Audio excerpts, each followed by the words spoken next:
তো বন্ধুরা চলে এলাম শীতকালের কেক পিঠা নিয়ে। শীতকালে সবার ঘরে ঘরে পিঠা চলে, তো আমিও আর দেরি করলাম না, বানিয়ে ফেললাম। তো দেখতে থাকুন, শিখতে থাকুন।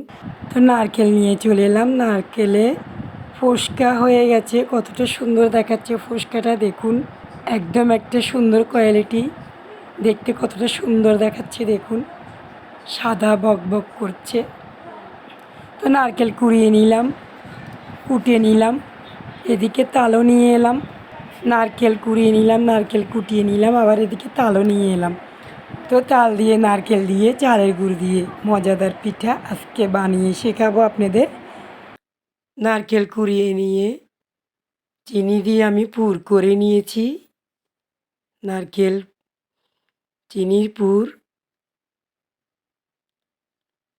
তো অলরেডি হয়ে গেছে পুরগুলো আমার, দেখুন। চালের গুঁড়ো নিয়ে এলাম, এদিকে তালও নিয়ে নিলাম।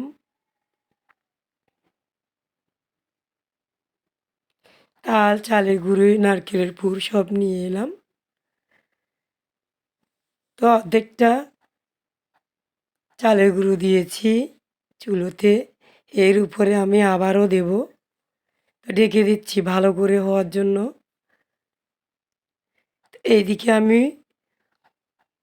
তাল দিয়ে মেখে নিব চালের গুঁড়ো বাকিগুলো।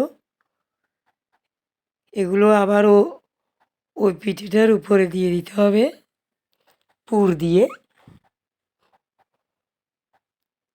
2 পাউন্ড কেকের মতোই হবে পিঠেটা। তো আমি ঢাকা তুলে দেখছি অলরেডি হালকা অনেকটা হয়ে গেছে। তো আমি নারকেলের পুরগুলো দিয়ে দিচ্ছি, ছিটিয়ে বিটিয়ে উপরে নারকেলের পুরগুলো দিয়ে দিচ্ছি। মাঝে পড়বে পুরগুলো। তো এর উপরে আমি কাইগুলো দিয়ে দিলাম, যে কাইগুলো তাল দিয়ে মেখে নিয়েছিলাম সেগুলো দিয়ে দিলাম। চিটিয়ে বিটিয়ে দেব, মিলিয়ে দেব আমি গোল করে। তো দেখুন গোল করে মিলানো হয়ে গেছে। এর উপরেও আমি নারকেলের পুর দিচ্ছি সুস্বাদু হওয়ার জন্য, দেখতে সুন্দর লাগার জন্য ডেকোরেশন করছি সুন্দর হবে বলে। আমার ডেকোরেশনটা কেমন হলো বন্ধুরা অবশ্যই জানাবেন। কিশমিশ দিয়ে দিচ্ছি উপরে চিটিয়ে বিটিয়ে। তো এদিকে নারকেল কুটা ছিল, নারকেল কুটাগুলো দিয়ে দিব কয়েকটা চিটিয়ে বিটিয়ে, কারণ ডেকোরেশনটা দেখতে যেমন সুন্দর, করতেও অনেকটা ভালো লাগছে, খেতেও অনেকটা মজাদার হবে, তাই আমি এই ডেকোরেশনটা সাজানো। আপনারা চাইলে আপনাদের মতো করতে পারেন, এই সব কিছু নাও দিলে পারেন। তো আমি সুন্দরের জন্য দিয়েছি। দেখুন ডেকোরেশনটা কত সুন্দর। তো অলরেডি হয়ে গেছে, আমি ঢাকা দিয়ে দিলাম।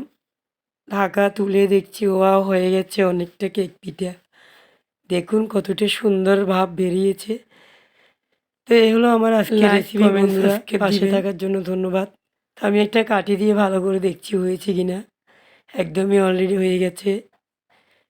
তো দেখুন কতটা সুন্দর ডেকোরেশন করা হয়েছে।